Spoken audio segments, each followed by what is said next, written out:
Welcome to the WikiLeaks press conference on the Central Intelligence Agency. On Tuesday, the 7th of March, WikiLeaks began its new series of leaks on the Central Intelligence Agency, codenamed Vault 7. This series of publications is the largest ever publication of confidential documents on the agency. In fact, the collection of some 8,761 documents which we published on Tuesday is already the largest publication of confidential documents on the agency.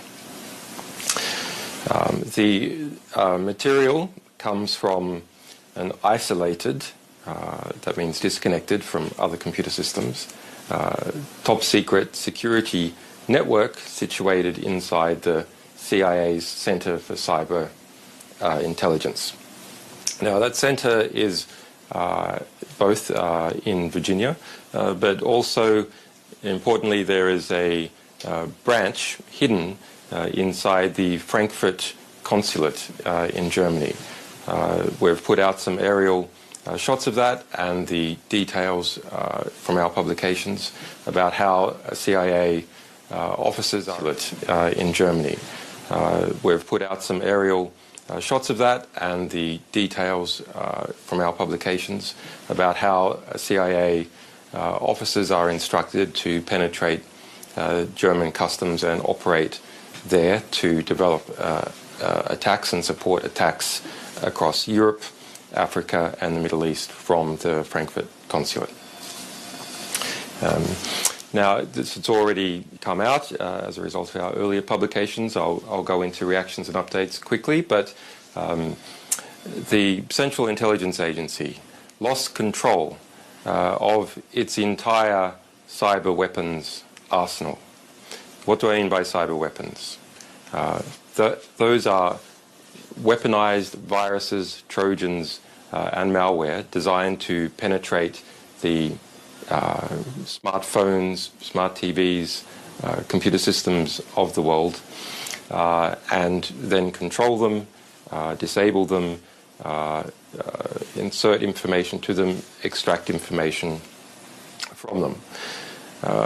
Now, this is a historic act of devastating incompetence to have created such an arsenal and stored it all in one place and not secured it.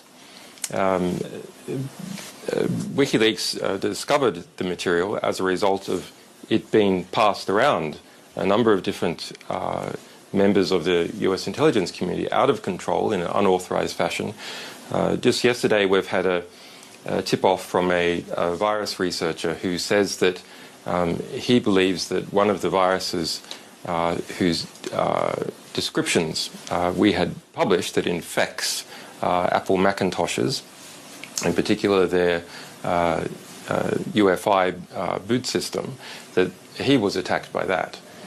So it looks like not only is that material being spread around contractors and former American computer hackers for hire, but now may be in the black market, or is perhaps being used by these American hackers who sometimes, cross both sides of the fence. They're called grey hats to attacking others. So the CIA developed a giant arsenal, what appears to be the largest arsenal of trojans and viruses in the world, that attacks most of the systems that journalists, people in government, politicians, CEOs and average people use, didn't secure it, lost control of it, and then appears to have covered up that fact. We see some press reportage, and we've detected some things as well, that the Central Intelligence Agency became aware within the last couple of months that it had lost that material, or that we had that material, and has not disclosed that, to the public at least, has not warned the public that those loose cyber weapons arsenal is out there. It's a very interesting question, I think, about who it is told in government and when.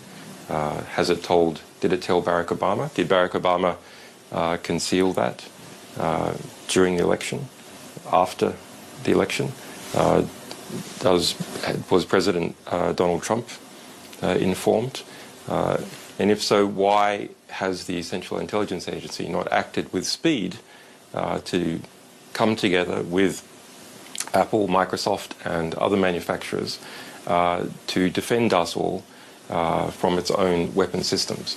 Now, this brings into question the entire concept of cyber warfare, because it is our analysis, and stated also by many other experts, that it is impossible to keep effective control of cyber weapons. So what does that mean? Well, it means that if you build them, eventually you will lose them. They are just information. There's no barrier for them spreading across the world. They must be used on the internet. So they must be placed on the internet to be used. They must go to computers to infect them. And therefore, when that occurs, they can get out of control. And there's a very easy cover for any grey market operator, contractor, or rogue intelligence agent to take that material and start a company with it, start a consulting company, a hacker for hire company. Now, we're very fortunate in this case that our sources step forward to us so we can tell you what has been going on, and so the various manufacturers like Apple, Google, and so on can start to develop countermeasures. Now, some of those countermeasures have already been put in place according to the manufacturers in response to this.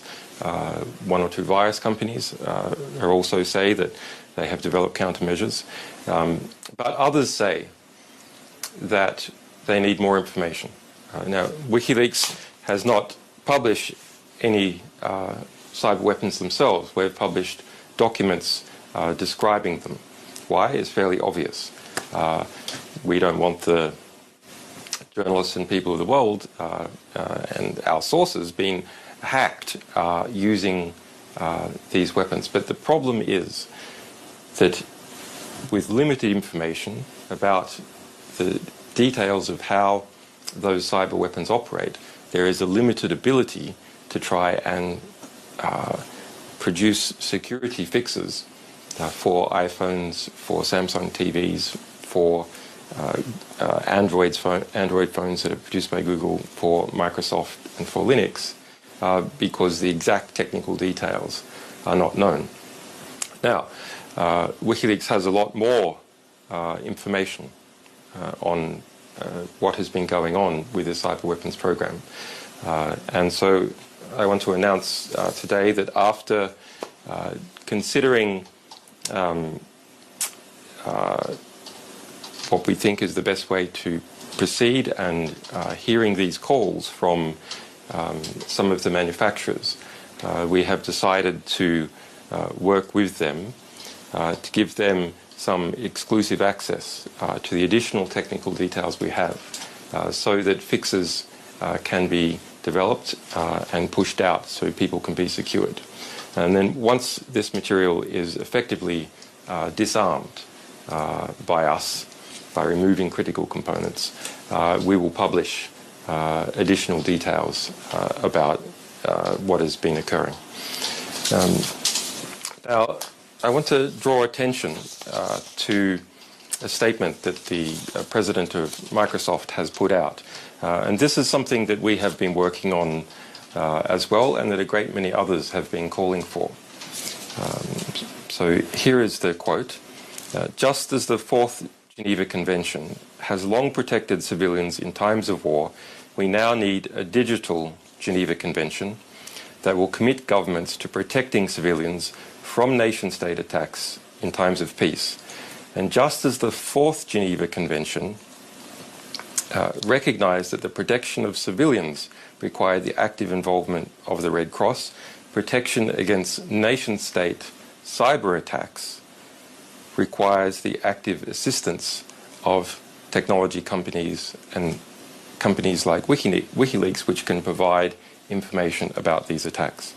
The tech sector plays a unique role in the as the Internet's first responders, and we therefore should commit ourselves to a collective action which will make the Internet a safer place, affirming our role as a neutral digital Switzerland that assists people all over the world to be secure. So now I will go on to some questions. First of all, and I confess this is one from me, does WikiLeaks have a position on this sort of material? Well, WikiLeaks has a position on publishing in general. We fight for the rights of publishers to publish. We fight for the rights of sources to be protected. And we fight for media accuracy, having obtained a perfect record in the last 10 years. It's one of our comparative advantages. But otherwise, we don't have a position on particular issues that we're publishing about. But in this case, we do have a position. We have a position because these types of cyber weapons are used to attack the communication technology that journalists use to communicate with their sources and with each other. The sorts of technology that investigative reporters reporting on the national security sector, reporting on war crimes, use to communicate their information within their media organization and back and forth with their sources. For example, the New York Times has put up a tip line that is based upon the Signal protocol.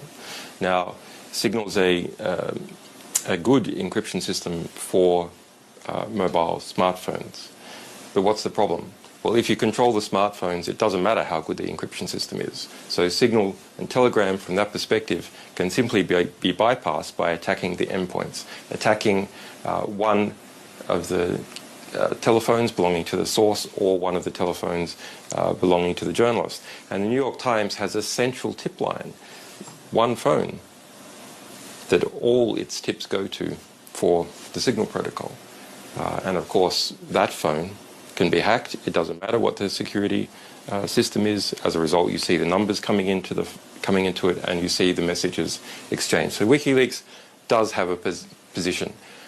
We want to secure communications technology because without secure communications technology, journalists are not able to effectively hold the state to account. Is WikiLeaks protections for its sources, are they affected by this? No. They're not affected, not directly. Why is that? Well, because we're specialists in this area. We're specialists in source protection. And I've known in general about this type of problem for a long time. So our systems are developed to not be exposed. They're not based on smartphones, for example. We have specialized cryptography. There's not susceptible to these types of attacks.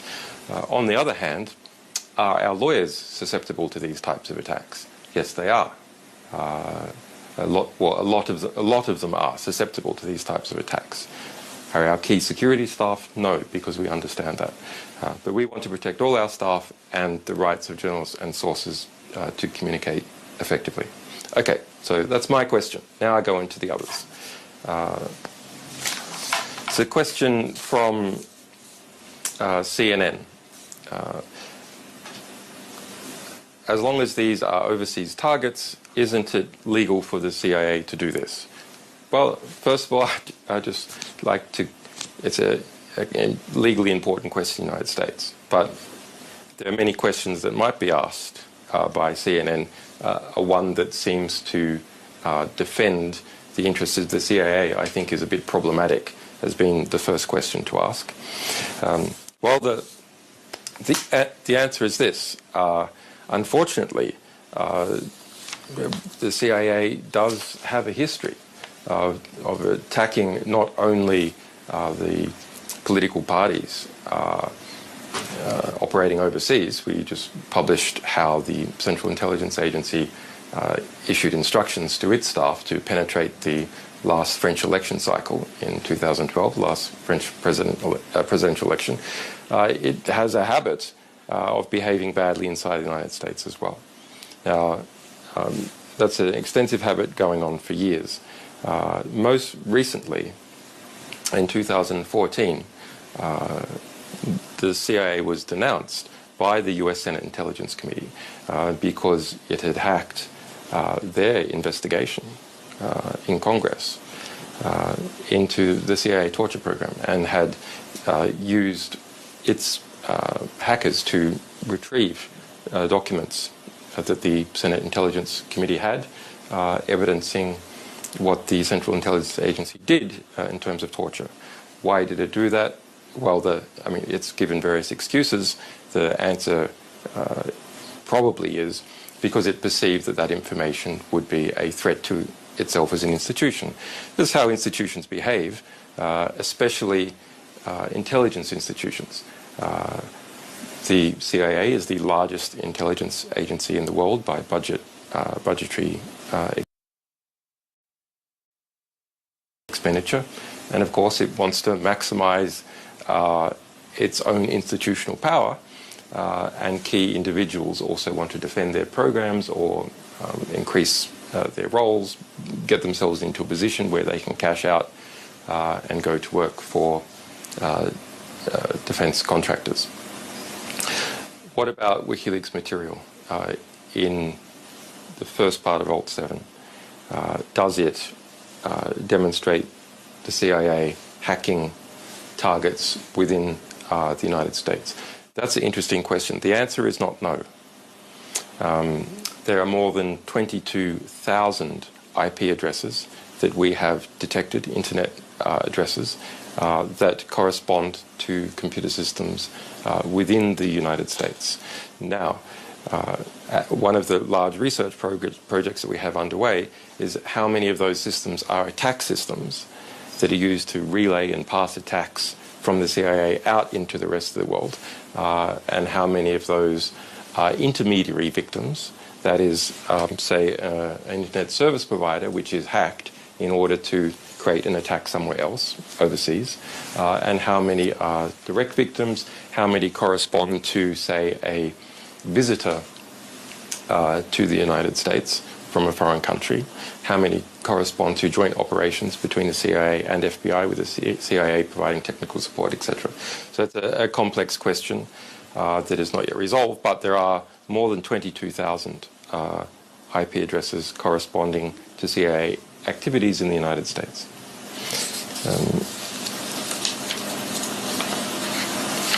There's a question, is there proof that the CIA are involved in internal struggle, leaking as opposed to something else?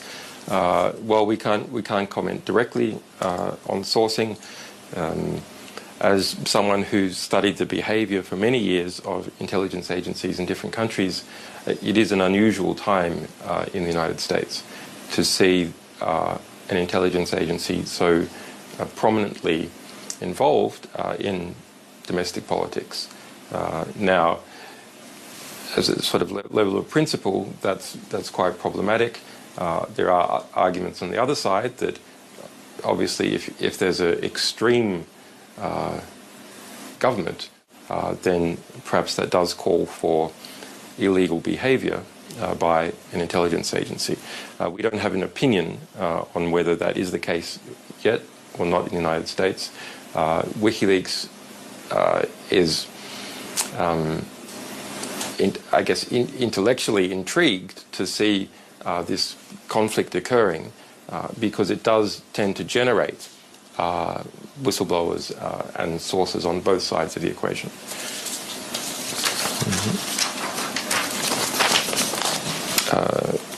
What are the implications for journalists and their sources? Well, I explained previously, these types of attack technology are used to penetrate the computers and phones that journalists use to communicate with each other and to communicate and protect their sources. I think that's an incredible problem. In response to the Edward Snowden disclosures and some others, much more encryption has been used by individual companies specializing in it, like Whisper Systems and like Telegram, but also included into Apple and Microsoft and other products. So that is fairly effective at hindering bulk interception, which is what the National Security Agency's been doing, passively taking all the information, say, that flows from Latin America to North America, or from North America to Europe. But in response, the Central Intelligence Agency, at least, has diversified to specialize on attacking the endpoints prior to encryption occurring or after decryption occurring. And you say, okay, but that at least means that they have to engage in targeted attacks, which is more expensive and might have more of a audit trail. That's true, but we have exposed a particular section of the Central Intelligence Agency called the Automated Implant Branch. So that is not just to develop virus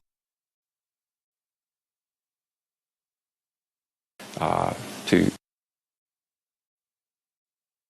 targeted attacks.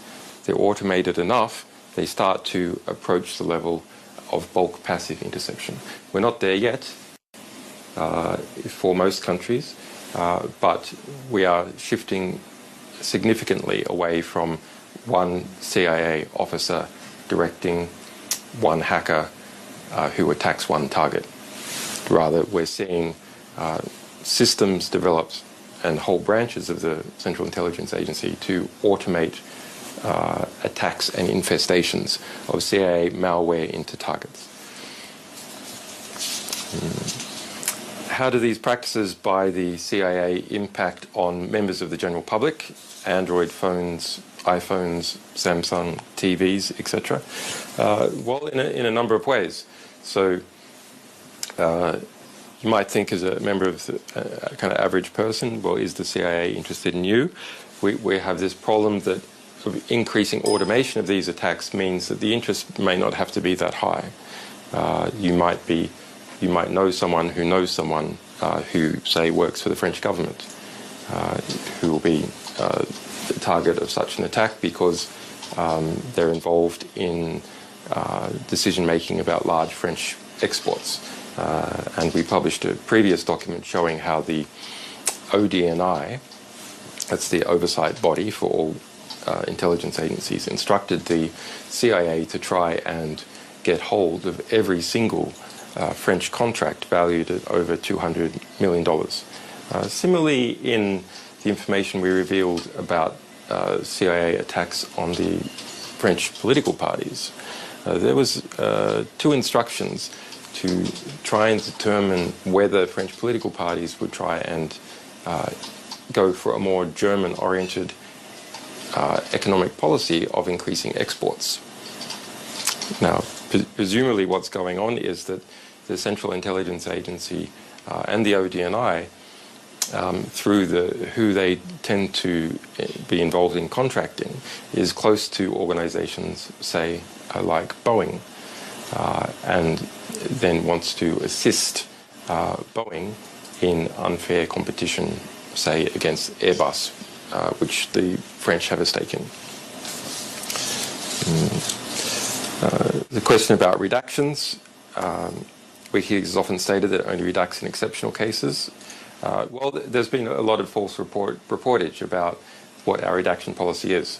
Our redaction policy is essentially the same as the Freedom of Information Act, which is we don't redact unless there are important grounds to do so, and then we only do so for a limited period of time until those important grounds have elapsed.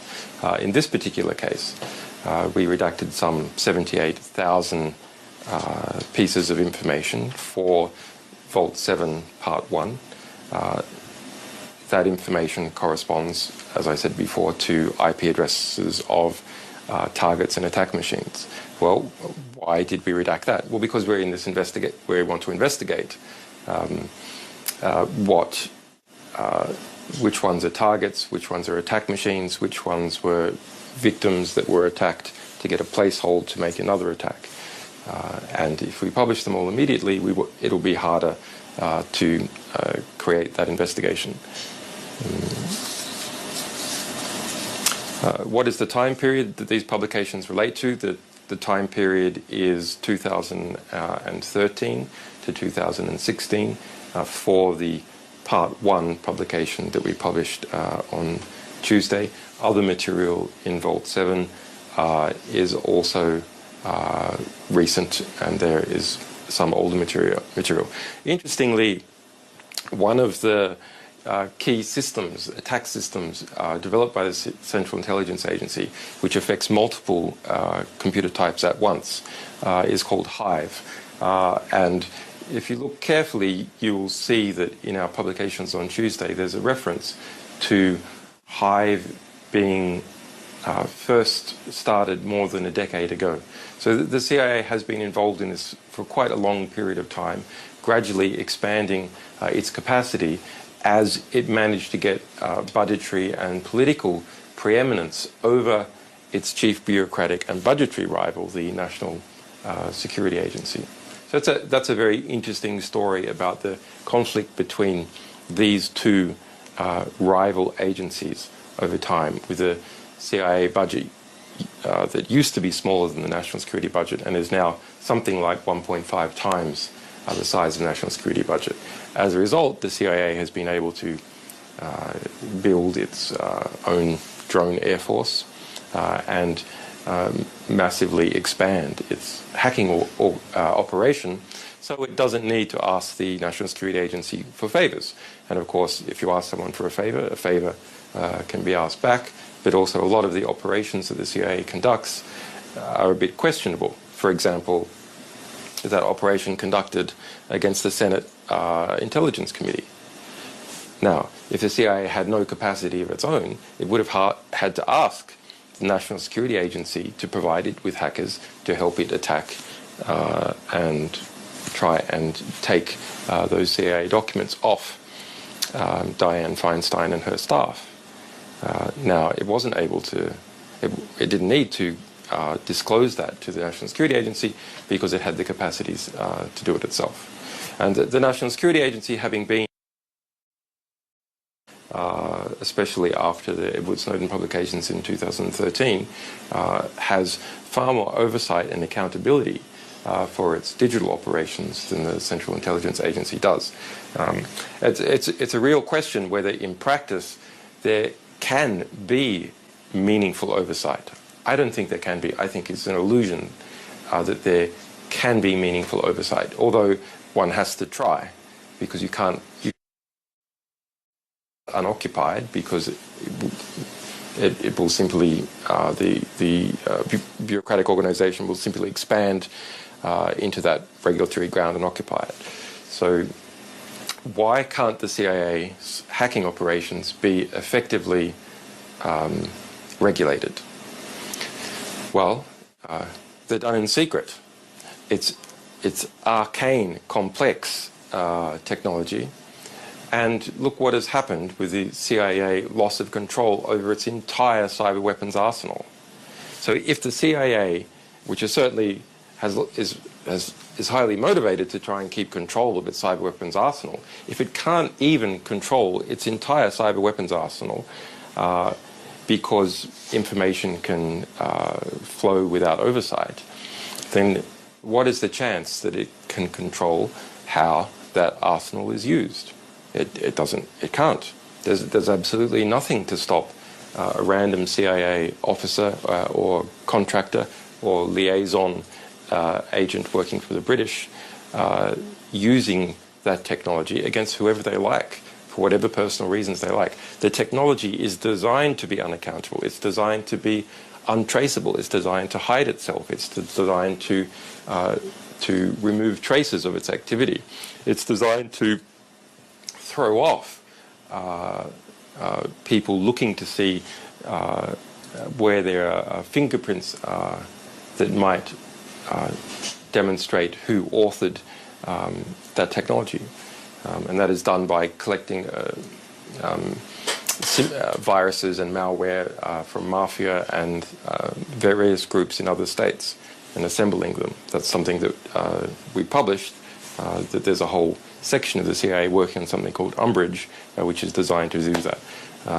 And we have quite a lot more material that talks about these attempts to throw off to throw off attribution, to discover who was really behind a particular cyber attack. Already, an antivirus expert has come forward to say that a sophisticated malware that he had attributed to a state, either Iran, China, or Russia, now he believes actually is from a Central Intelligence Agency, because the type of attack system it uses corresponds directly to a description that we published of that attack system, and it's rare enough that it seems unlikely it would be independently discovered. Unless, of course, that China has already gotten hold of these parts of the CIA arsenal, and that China is using them to pretend to be the CIA. Is the CIA causing commercial damage to companies through these practices? Yes, potentially billions of dollars of damage. Because if, say, you're in China, which is now the world's largest economy, and you're run a company and you want to equip all your employees with particular phones or particular computers, do you trust that if you go and buy a Dell computer or a computer running Microsoft or an Apple phone, can you trust that it's not vulnerable to these CIA attacks?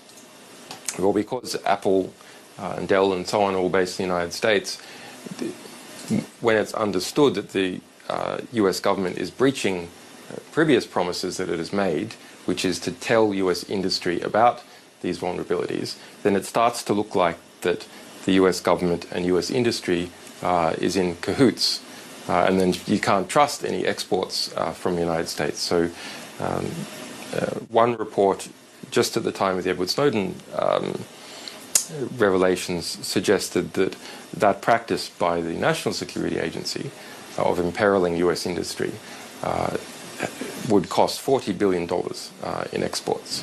So this sort of behavior by the Central Intelligence Agency, undermining those commitments by the Barack Obama administration to tell US technology companies about vulnerabilities before they were exploited by foreign intelligence agencies or by cyber mafia, that breach of promise decreases trust both in the US government but also in US exports.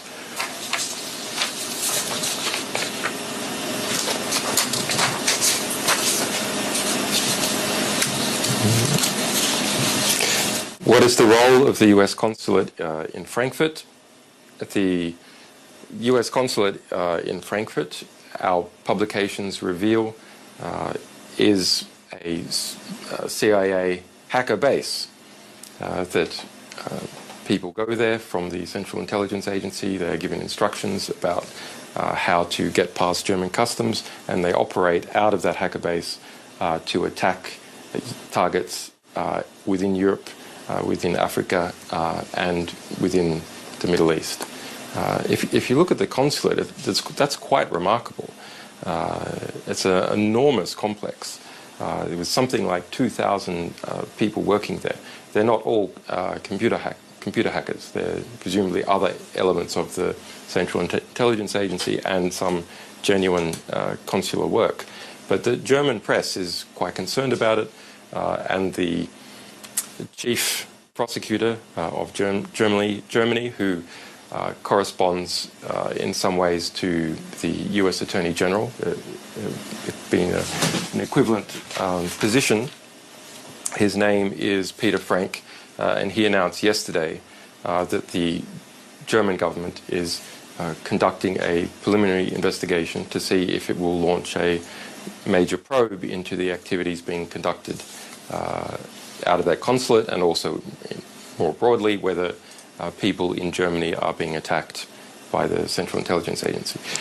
I suppose that my analysis is, and it's borne out to a degree by our documents, is that, well, that consulate is in Schengen, so it's in the open border area of Europe. Once you're there, you can go out to 25 different countries, Italy, Switzerland, France, etc., and attack targets there. And you go, well, okay, but the Central Intelligence Agency hackers, why do they need to go into Europe at all physically? I mean, can't they just hack from Langley, Virginia? Well, they can hack some types of attacks from Langley, Virginia, maybe even the majority. But there's many other types of attacks that the CIA has developed, which involve getting physically close to someone or to their computer system, or slipping in very quickly a USB into, say, the French Ministry of Foreign Affairs or Export, and having that malware then go into the computer system, steal things and pull it back onto the USB, and then walking off. So those types of proximal attacks require physical proximity. And so once you're in Schengen, once a CIA hacker is in a Schengen country, one of these 25 countries in Europe, they can transport themselves and their attacks to any one of the other 24 countries.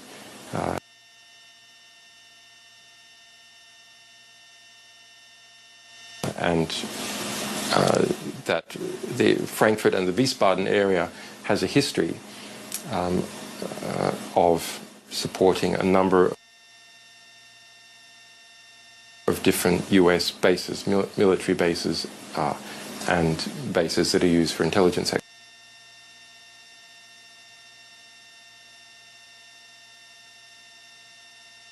activity. In fact, we published something a while ago that when I gave a talk in 2009 in Berlin, illicitly, a US military intelligence agency had come from one of these Wiesbaden bases and come down into Berlin, and that's the subject of a formal criminal complaint, because it violates the basing agreement, the agreement that Germany has with the United States. Okay, you can have some bases here, but they shouldn't be used to attack people in Germany.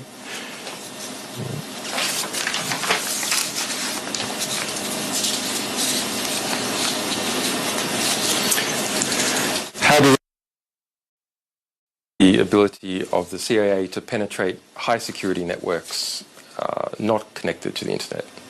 Important question. So they're called air-gapped networks. So you're worried about being attacked over the internet, you make your machines internet disconnected. That's what most police networks do, for example, or networks that are inside companies, say like Boeing. They disconnect their network so that hackers, they think, can't attack them. But the CIA has created a number of viruses, one, for example, called Hamadrill, which are air-gap jumping viruses. So they sit on a computer waiting, this particular one, Hamadrill, sits on a computer, a Windows computer, waiting until someone goes to burn a CD-ROM, puts software on a CD-ROM and jumps onto the CD-ROM, infects the executable, the programs that you put on the CD-ROM. So then when it goes somewhere else, it then infects the computer and it starts a channel. There's a number of at least 30 different types of malware that the CIA has created to try and do that. Some that are designed for CIA hackers and CIA agents to, say, pretend to go somewhere and pretend to give a presentation, or use VLC, Video Land, it's a video player, to play a video or to give a presentation. meanwhile, behind the scenes, the video presentation software and its Trojanized version of VLC goes into the computers that it's plugged into, surveys them, infects them, and ransacks the material and brings it back. So you invite someone into your company or government department to give a presentation. They put this into the presentation computer and it's infected. Similarly, to play a video and it's infected. Many other different things. One is even a virus scanner. So someone is pretending to be a computer security consultant to remove viruses from an organization. And in fact, the virus checking program is the CIA virus that is used to infest the rest of the computer network and retrieve information. Among the list of possible targets, are there any references to extremists or transnational criminals, etc., etc.? Well, in the material that we published on Tuesday, Vault 7 Part 1, no, it's conspicuous.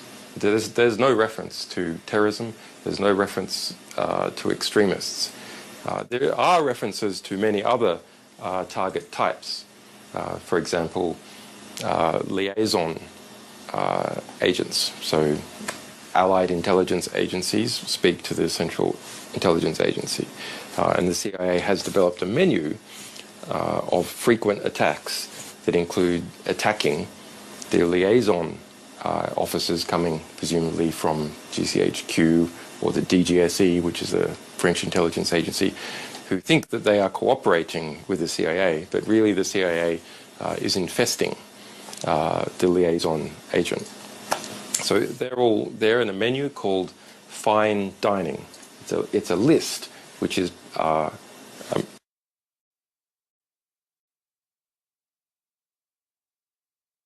literally describes itself as a menu of frequent attacks and attack types that is given to CIA case officers, and they say, yeah, I want to attack and infest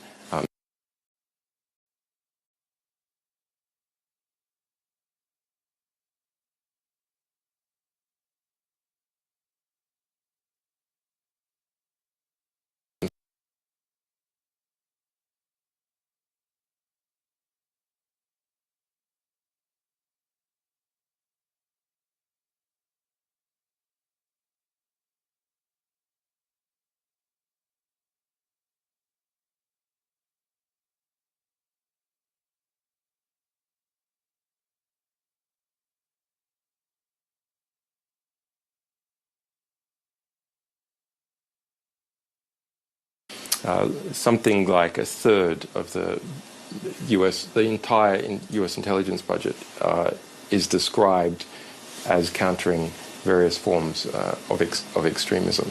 And the overwhelming majority is not, but particularly for the CIA.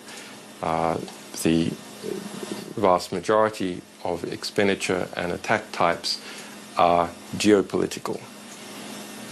And they're about, similar to the information we revealed about CIA attacking the French election cycle, understanding who could be pals with the CIA, who could help out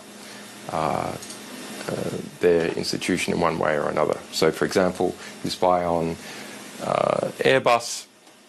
That information you then pass to the US Chamber of Commerce, amongst others, which is listed in the material.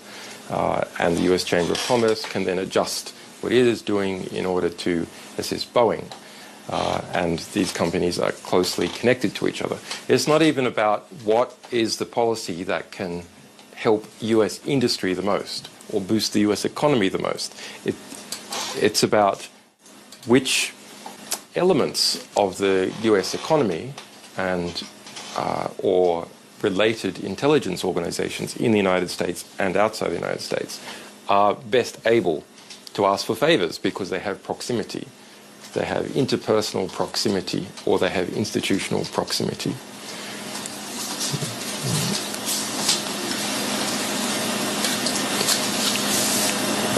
There's a question about a story that's in the press, the possible hacking monitoring of President Donald Trump and his team. Do these revelations shed any light on what is possible in this regard? Well, there were earlier press reports that the Trump cabinet has been using an encryption system called Confide, where the messages disappear quite quickly. It's sort of like an extra encrypted version of Snapchat. Well, I mean, it doesn't matter. It's on smartphones. This software attacks smartphones. It doesn't matter what encryption you're running on it, whether it's Telegram or Signal or Confide. It can bypass that encryption. It can turn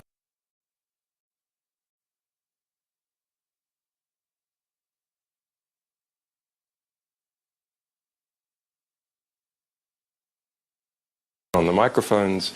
It can monitor movements. It can activate the camera to look at photos that have been taken. Has the CIA done that? Well, this material doesn't comment on whether it has done that to President Trump. I suppose a question that is of interest is there was a lot of there are numerous press reports in the New York Times and Washington Post, some in Politico,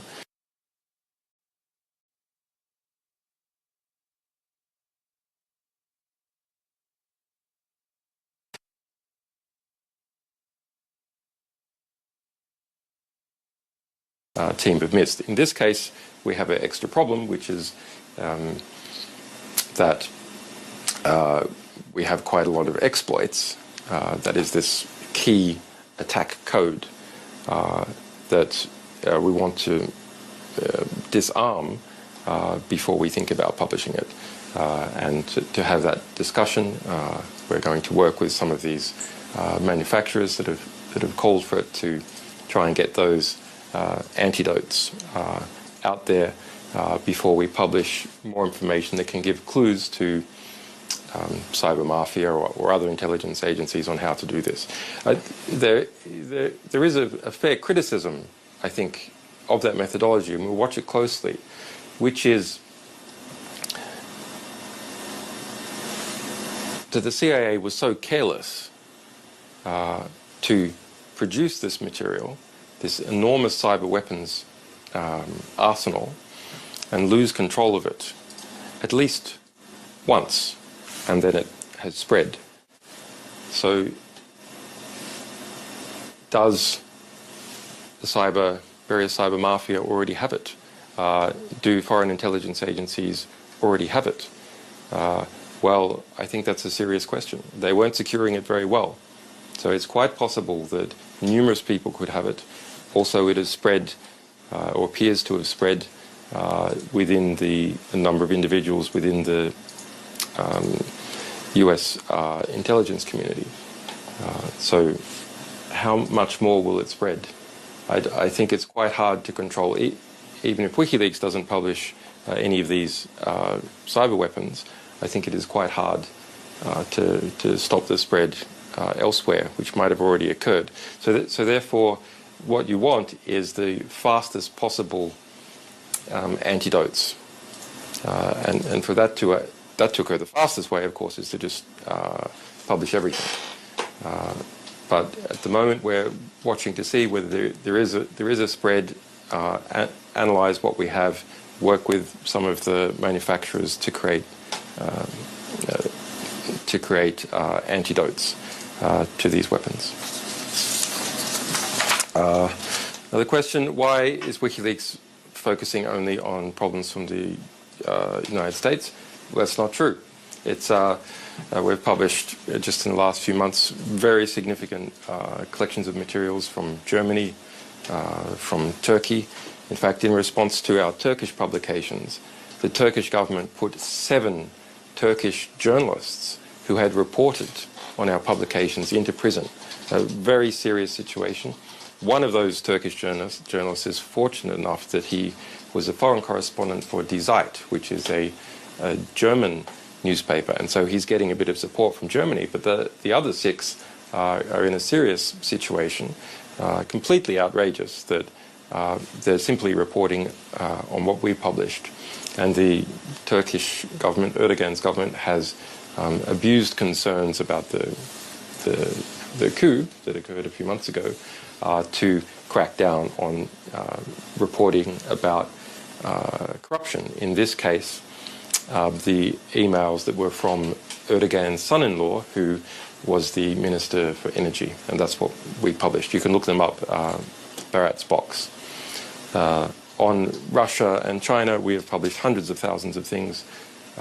Most of them are critical, about 80% are critical, and more than 2.3 million from the Syrian government, including Bashar al-Assad's personal emails. So all cultures tend to just look at themselves and speak to themselves. They speak their own language, and they're aware of themselves and what other people say about them or what's been published about their culture. When it's published about another culture or another country, they don't pay attention. But of course, people raise this for distracting reasons, to try and question the messenger, because the content itself is so powerful. Okay, that's it. Let me just break. I'll just break for about 3 minutes and see if any other questions that are really important have come in, and if so, I might answer them.